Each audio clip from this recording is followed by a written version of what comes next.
You find the access tunnel, hidden within a natural cave, a mile off the main road. You don't need the key card. The door is ajar.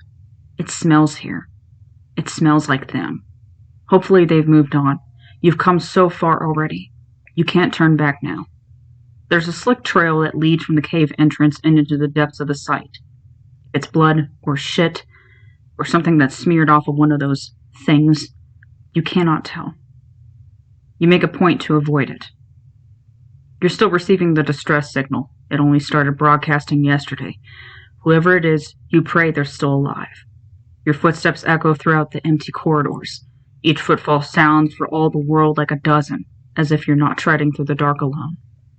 Elevator is down, so you take the stairs, ending on floor B5, Keter holding. You pass several empty containment chambers. The horrors they once held are long gone, if you're lucky. The trail takes you to an office branching off the main hall, the source of the signal. The door is cracked open, but stuck. You plant your feet, push with all your might. Something skitters out of one of the rooms to your left and around the corner before you can get a good look at it. Your first thought is dog. It was on the ceiling, though. You take refuge in the room, slam the door behind you. It's dark here. You're safe. You take off your jacket and head wrap. It'd be a damned shame to die from something like hypothermia after all that's happened. The sole operating emergency light rotates in its casing, casting a pale orange glow across the room every other second, as if the room itself had a pulse. There's shelving haphazardly placed behind the door, a barricade. You scan the room, soiled clothes, half-eaten food. Despite the presence of an adjoining restroom, there is excrement in a bucket in the corner. The pneumatic chamber on the northern wall would have been delivering consumables to the occupant. The trail terminates in the corner of the room, forming a sick puddle. You spot 3 pharmacy bottles. Further inspection reveals them to be various opioids. They're all empty. There's a desk with a computer atop it. Approaching the terminal, you can clearly see the blinking light of the power button. You take a seat, turn it on.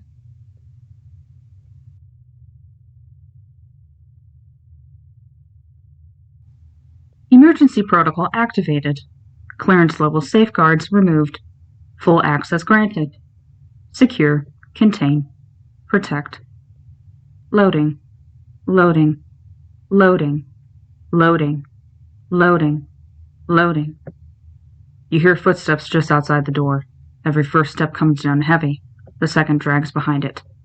Loading, loading, loading, loading, loading, loading, loading, loading, loading. Authenticating. A dark shade blots out the light streaming in through the slit between the door and the floor in the doorway. Authenticating.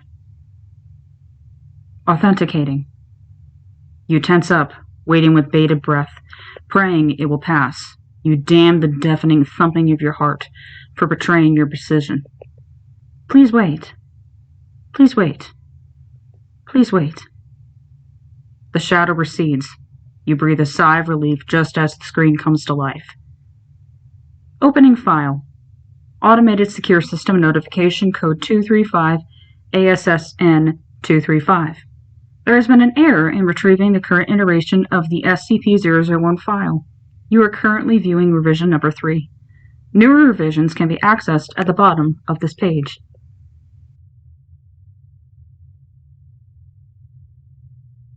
Revision 3 of 12, updated 1,312 days ago.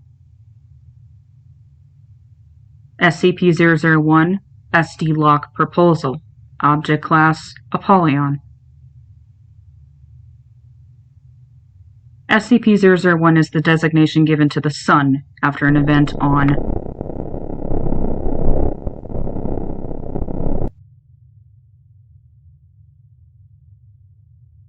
resulting in approximately 6.8 billion casualties within the first 24 hours. This event has been categorized as an XK Delta-class solar singularity scenario. The SCP-001 effect does not seem to result from exposure to ultraviolet rays, but rather light in the visual spectrum, approximately 390 to 700 nm. The effect is similarly present in moonlight. Upon contact with visible light produced by the sun, living organisms liquefy at the point of contact, with the effect spreading until the entire organism is converted. Visually, this is reminiscent of melting wax. The time this takes is largely dependent on the level of exposure and size of the organism. Despite this restructuring, at no point do living organisms perish. Upon completion, these organisms, SCP-001-A, take on a gelatinous consistency. Motile organisms will attempt to orient themselves in a fashion reminiscent of their previous form, to varying degrees of success. Flora typically remain inert, yet are still capable of photosynthesis and still produce oxygen. Organisms capable of flight lose the capability to do so. Fauna remain sentient and display behavior that parallels their non-anomalous counterparts. When not absorbed into a collective instance, humans retain a modicum of sapience and memory. Biological anomalies exposed to SCP-001 are affected in the same manner. It seems that exposure nullifies any previously expressed anomalous characteristics. Due to their composition, instances of -A that make contact with one another may combine and blend at the molecular level. This does not seem to cause any pain or distress to the instances, though the resulting bulk can inhibit movement. Since the SCP-001 event, most instances have congregated into such collectives, which seem to possess no maximum volume. The resulting biomass is amorphous and chaotic. The component organisms will shift between a full to semi-liquid state. Limbs and bodies will rise periodically from within the mass for a short duration, before deteriorating and being subsumed by another life form. Collective instances will locomote by using their appendages in tandem to carry their mass. Larger instances will form a pseudopod from their constituent life forms and drag themselves about in a manner similar to amoeba.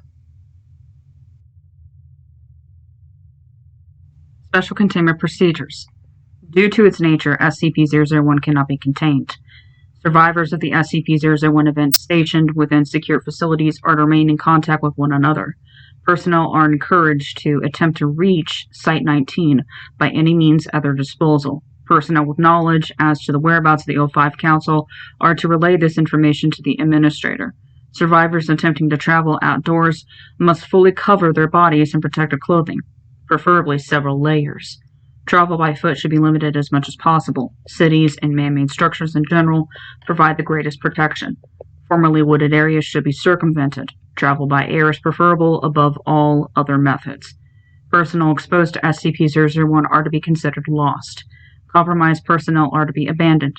Euthanization is not to be attempted. Collective instances of -A that are of formidable size are to be avoided at all costs. Conductive electrical weapons have proven partially effective at immobilizing instances and may be used for self-defense. Incendiary weapons work as well. Cryonic munitions are the most effective thus far. Testing has revealed that -A is relatively safe to consume. This is only to be considered as a last resort in the absence of other options. As -A may reconstitute within the digestive system, only small portions should be consumed at a time to prevent blockage. Personnel stationed at Site-19 are to pursue research concerning off-world colonization.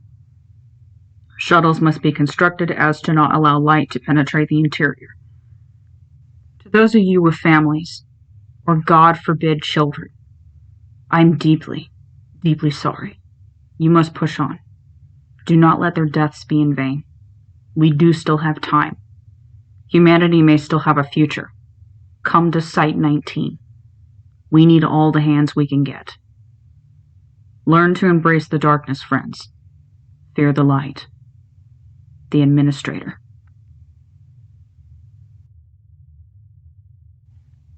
Open attached file. Audio log. Access granted. A harsh static lashes out of the speakers when you open the file. It disturbs the stillness of the room, catches you off guard, and quickens your heart's pace. There's some handling noise as the recorder adjusts their microphone. A brief moment of silence passes, and then... This is Dr. Logan Igata, level 3 researcher. There's a quiver in her voice that betrays her attempts at professionalism. She pauses, takes a deep breath, and continues. Due to Site-46's possession of several communicable info hazards, we have been cut off from the rest of the network under blackout protocol. As such, I'll be updating this as we come across new information. On the bright side, we are actually still receiving transmissions from a few sites. A good number of personnel have made it, it seems. Some are planning to make a break for 19. Some are trying to fight the Dash-A's. Some, like us, are simply biding their time. Our site is sealed for the time being. We're not ready for the journey. At least not yet. She sighs. We experienced a containment breach a few days ago. One of the higher maintenance humanoids broke loose. Son of a bitch compromised containment on half a dozen Keters and ran off. They didn't make it more than 5 feet from the tunnels before collapsing in a stoop. I watched it play out on the cams. It didn't take long for them to get back up. She stops again, mutters to herself incomprehensibly, before you hear the unmistakable sound of a match strike. She exhales audibly. Much better. Not exactly a designated smoke area, but what the hell, right? She clears her throat. Commander Anand suited up and went down to town on them the next day, tried to drive them off. It didn't turn out very well, poor bastard, but we did learn a thing or two at least. Pause. Exhale. There's only a few of us left here. I'm holed up in one of the offices. Jerry and Director Phillips are somewhere in the barracks. Clyde and a few DEs locked themselves in the armory with Ari. I really should see how she's doing. She trails off for a moment before you hear the buzz of radio chatter. Hey, hon, how you holding up down there? A voice responds, a man with an exaggerated mocking tone. I'm doing just fine, Poopsykins. I want you to know I love you bunches, heh. Logan shoots back. Who? Knock it off and put her on, damn it. I need to speak with her. There's a clamor on the other side while the radio changes hands. A soft voice calls out concern. Babe, what's wrong? Logan responds. Nothing. Nothing. Pause, exhale. I just wanted to check in real quick. Ori pleads. I'm fine, babe, really. I can take care of myself. A creak. Logan shifts in her seat. No, I know that. I can't help it, though. I know coming here was never easy for you. Pause, exhale. Logan continues. And with everything going on, Ari interrupts her. Hey, you told me you quit smoking. There's a ruckus as Agata presumably attempts to snuff her cigarette. Oh, no, of course not. I mean, I did stop. Ari doesn't sound convinced. I don't think I'm the one you need to worry about. I'm staying clean. I haven't even thought of touching amnestics in months. Trust me. Anyways, since you were wondering, I'm fine. The guys are sitting around playing cards. I'm tucked in the corner with my notebook. You can practically hear Agata smiling as she jokes. Sweetheart, penning a sonnet about my undying love at a time like this? I'm flattered. Ari responds with a feigned laugh. An elegy at the moment. I feel like if I don't keep myself busy on doing something, I'll go crazy locked down here. I know what you mean, hon. I'll let you get back to it. I love you. Ari replies. Love you too, babe. A moment of silence, then a match strike followed by an audible exhale. And that's all of us. Everyone else was either up topside during the event or they were killed in the breach. Director's orders are to stay put. Keep an eye on the cams both in and around the facility. We've got the 001 skips beating at our front door, and God knows what else locked in here with us. We still have electricity. We should for quite some time, and the place is stocked with enough supplies to last us a couple years. We're going to be fine for now. Pause. Exhale. Everything's going to be fine. She waits a beat before ending the transmission. Access file. SCP-001 revision number 5 of 12. Incident report appended. Revision 5 of 12 updated 1,202 days ago. Item number SCP-001. Object class Apollyon. Special containment procedures. No changes submitted. Information collapsed. Description. No changes submitted. Information collapsed. Open attached file. Incident report 001.1. Access granted. They've just been sitting out here this entire time, calling out to us, begging for us to come outside. The noise drew in more of them. There's this one mass that I'm sure must have had a few dozen people and God knows how many animals rolling around inside it. Screams and bleats and screeches and howls nonstop, louder than all hell. The worst ones make this disgusting moaning like they're actually enjoying it. They're not going to leave so long as they know we're down here. We managed to talk one of the Ds into going out, see if he can draw them away. He was surprisingly okay with the plan. All he asked for was a gun and a single round. He made it out there, and one got a hold of him and tried to get his mask off. He managed to work the pistol up beneath his chin in time. He got it off. I figured he was lucky. After he fell limp, though, it kept working at his suit, pried off the hood, poured itself inside, began tearing it off of him from within. He came back, started changing, dripping out of the suit and screaming and screaming and screaming. They won't even let us die. The director has a plan. There's an escape tunnel hidden in his office. Tram under the site will take us to a safe house. We should be able to start towards 19 from there. Access file. SCP-001 revision number 8 of 12. 1 attachment. Revision 8 of 12. Updated 1,200 days ago. Item number SCP-001. Object class Apollyon. Special containment procedures. No changes submitted. Information collapsed. Description. No changes submitted. Information collapsed. Open attached file. Video file. Access granted. You see her for the first time. Dr. Agata is seated where you are right now. She has a pained look. Her eyes are bloodshot. A large, wet, red-black blotch has formed on her breast pocket. She draws a shuddering breath, parts her lips as if to speak, and stops herself. She bows her head and cries silently. After a minute, she manages to choke out,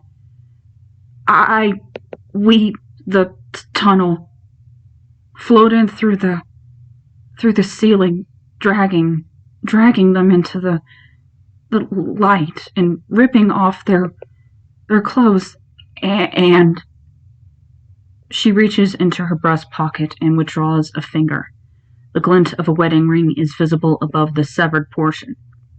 She holds it close in cupped hands and runs a thumb across the glimmering band. She sits like this for an eternity, whispering apology after apology, begging forgiveness. Lost in the moment, she looks up after some time. There's a look of realization when she sees she's still recording before she places the digit back in her pocket. She leans forward, as if to turn off the camera, when a radio crackles to life. It broadcasts white noise for a few seconds, and then a voice that sets you on edge. Logan? It's Ari. Almost. Her voice has taken on the disgusting, gurgling tone characteristic of the affected.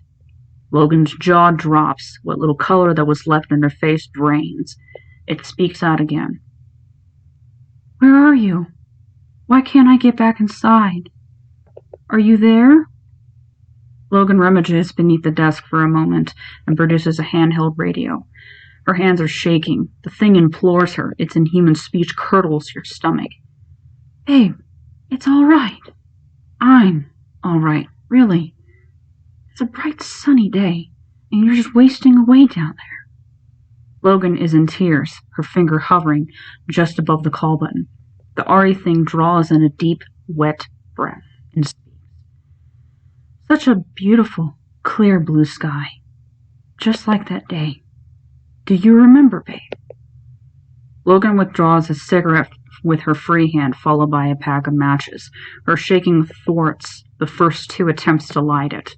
She swears, silently. Third time's the charm, and she inhales a quarter of it in a single drag. The Ari thing continues. It was so perfect. Everything was how I'd always dreamt it would be. You planned exquisitely. I'd never felt so in love. You even had the band play our song. It starts singing. Golden days in the sunshine of a happy youth. Logan begins rocking back and forth in her chair. Golden days in the sunshine of a happy youth. Logan hurls the radio across the room. It smashes somewhere off camera. It's still somewhat operational. You can still hear the thing singing. A few more voices join in chorus as the radio slowly loses life. A few, a dozen, then more. Golden days. In our hearts we remember them all else above. Days of youth and love. They continue singing until the radio mercifully dies. Logan rushes out of her chair and you can hear her vomiting off screen. The video films the empty seat for several minutes before she returns to end the feed.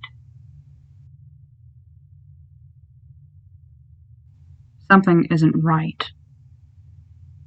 A lingering paranoid sensation washes over you. You're being watched. You defensively dart your eyes about, though they take a second to adjust to the darkness beyond the monitor. The emergency light sweeps across the room, stretching and twisting the shadows beyond recognition. That's when you spot it. There, in the corner, coming out of the puddle. Time slows to a halt. A pair of hands, coated in the lustrous, black slime you followed through the facility, are on either side of the sickening pool, as if something beneath the floor is bracing itself, trying to lift itself up. Something inhuman. The head comes next, rising from the muck. Matted hair conceals its face, plastered over it by the mystery fluid. It turns in your direction. It stares at you from the corner, which once again falls into darkness. The emergency light continues its journey across the room. It washes over the puddle again, revealing nothing out of the ordinary.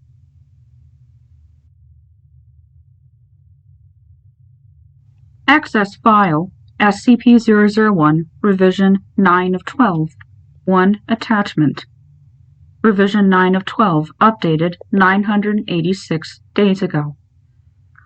Item number SCP-001, object class Apollyon. Special containment procedures, no changes submitted, information collapsed. Description, no changes submitted, information collapsed. Open attachment. Access granted. Dr. Agata appears on the monitor. She's lost weight. Her eyes are bloodshot and wide. On the table before her lay a knife, a bowl, and a stack of manila envelopes filled with yellowing pages.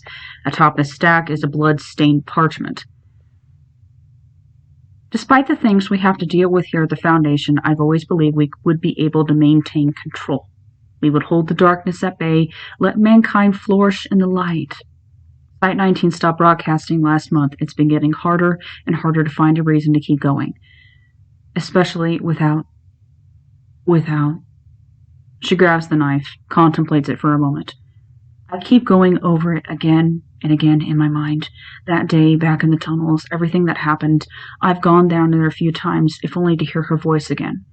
But it's wrong. That thing on the other side of the door, it isn't her. Not anymore. It sounds like her. It knows everything she knew, but it's not her. This light, it takes your body. It steals your mind. But what about your soul? With this, she slices into the palm of her left hand and winces. You watch her clench her fist, draining her blood into the bowl. If this works, if I can bring back something the light couldn't reach, I'll post an update here. For now, signing off.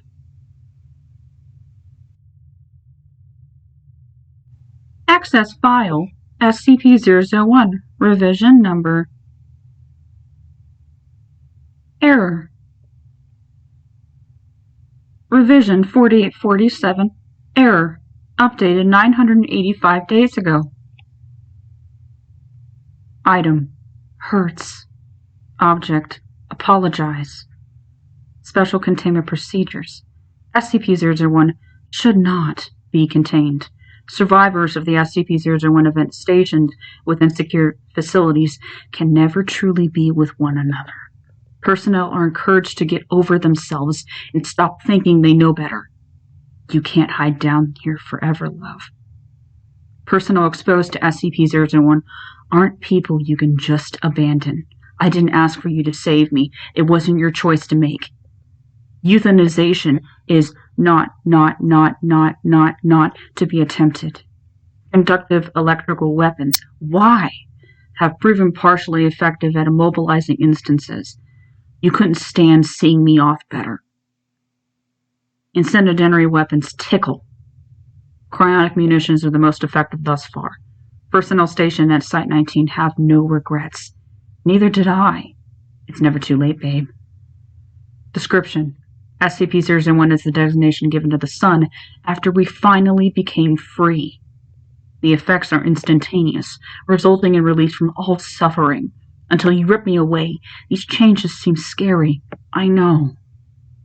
Despite this restructuring, at no point will you die. I promise.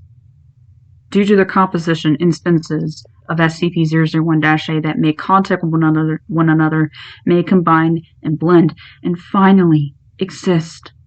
This does not cause any pain. Since the SCP-001 event, most instances have congregated into such collectives, which seem to possess no maximum volume. Don't be afraid. The resulting biomass is beautiful. The component organisms will shift in and over and around and through, and in and out, and in and out, and in. Limbs and bodies hold, never letting go. All as one before deteriorating and being subsumed by another life form. Collective instances will locomote by just trying to get close to you again, trying so hard. Let me in. Let me go back. There's a video file attached. Opening it, you see that it presents the room you're in. The feed seems to be coming from one of the security cameras up in the corner of the room. It's dark, but you can just make out Dr. Agata laying on a pile of laundry along the far wall. She's writhing in her sleep. She seems tormented, hurt. She's tossing and turning and mumbling nonsense words. The camera shakes. It lifts upwards for a moment before it focuses on her again. It starts moving closer, slowly. The speakers come to life, picking up an airy, breathy static. As the camera moves closer to the doctor, it becomes clearer, crisper.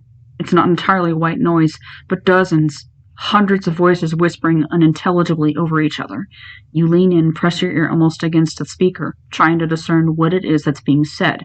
Something strange stands out amidst the discordance. Are you paying attention? This next bit is for you. You're not quite sure what to make of it, though. Looking back at the monitor, the camera has come to a halt inches away from the sleeping doctor. The voices stop. There is no sound. A hand, black and oily and skeletal, reaches out for her, brushes away a lock of hair. Her eyes shoot open.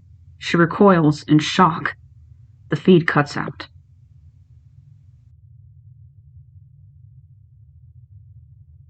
Access file SCP-001 revision number 12 of 12. 1 attachment. Revision 12 of 12, updated 1 days ago. Item number SCP-001, object class Polygon, special containment procedures, file recovered from previous revision, information collapsed. Description: file recovered from previous revision, information collapsed. Open attachment. Access granted. Dr. Agata appears before you on the screen, looking even worse for wear than she did previously. Her hair is thinning, with large swaths appearing absent from the middle of her head, as if they weren't reflecting the soft glow of the monitor. You would have assumed she no longer had eyes, for how deep they'd recessed into her skull. She stares ahead, unblinking. She won't stop. She won't go away. I know I didn't... No, I didn't pick up an info hazard. Browsing the archives, tested myself for SCP-8673 infection. Negative. SCP-9189 is the only other one that uses print as a vector. Can't be that. I still have all my fingers. Her lips crack into a broken grin. She lets out a weak laugh and displays her trembling hands. What appears to be the mostly skeletal remains of a finger is embedded into the flesh of her left hand in a stump that would have supported her natural ring finger. 2 wedding bands loosely encircle the digits, laying atop one another. So I'm not infected. I'm not crazy. I know the ritual worked. I know it's really her. It's her, and she... Something catches her attention off screen. She cocks her head, listening. No, I can't. You're not you, not the same, not you. It's not you anymore. Nope, no. She begins rubbing her temples, repeating herself over and over again. A minute passes. She snaps her head back up and addresses the camera. It's her, but it's not. What I brought back stole part of 01. There's no way out, no way. There's no hope for a future for me. And God, I can't go on like this any longer. I'll be safe here. The light can't reach me. I won't let it take me. She brandishes a handgun. Was planning on using this till I found some leftover meds. Don't want to risk calling attention to myself, to my body. She opens the desk drawer and deposits the firearm. She raises her gaze, stares into the camera. Mom, Dad, Ari, I'm sorry. She reaches forward and ends the recording. That's horrible. Did it have to end like that? You open the drawer and pull out the gun. You absentmindedly turn it over in your hands for a moment, wondering where you'll go from here. Site 17, 64. Surely you can't be all that's left. The computer dings. There's been an update to the file. Access SCP-001. Current iteration updated 1 minute ago. Item number: Saffron skies raise the blazing sun. A chance encounter. Awkward displays. One day, my love, we'd be as one. Object class. With 2 entwined, a set course begun. That frenetic, wild, lustrous gay haze. Azure skies. Host the radiant sun. Special containment procedures. Above us beaming as we run down that aisle, a fervent craze. That day, my love, we became as one. With future unfolded, the life we'd won, commitment and duty for the family we'd raise. Cerulean skies ferry the shimmering sun. Description: buried, shackled by fate, overrun by ever-growing resent and malaise. Yesterday, my love, we were as one. Now you lie here, the life in you gone, and the dark outside of her rays. Crimson skies bear the torch. Our sun today, my love, will be as one. Without your prompting, the page begins playing a video file. You freeze when the image loads. It's a live feed, looking down on you from behind, about a foot away. A skeletal, inky left hand enters the frame, approaching you at a snail's pace. It's missing its ring finger. Without a second thought, you turn and fire in a frenzy, hoping to drive off the specter. Your bullets meet an empty wall. There's nothing there. A second passes before you hear it. Before you hear them. Sloshing, wet thuds coming down the corridor, accompanied by a chorus of screams. It slams into the door. Could there be a place to hide? It strikes a second time. What appears to be a face, part human, part something, dribbles in under the frame. Bits of flesh from God knows what, oozes in through the sides and reconstitutes into fingers, eyes, feathers. A third, now it's pressing up against the wood, causing it to sag inwards. With a groan and a crash, the wood splinters. The door explodes open. Hands and arms stretch out of the mass, pulling you up, passing you from one to the next, on and on down the line. They drag you past the empty containment units, upwards and through the stairwell, through the halls and towards the tunnel. You're afforded a few precious moments in the dark. At the end of the tunnel, there is light.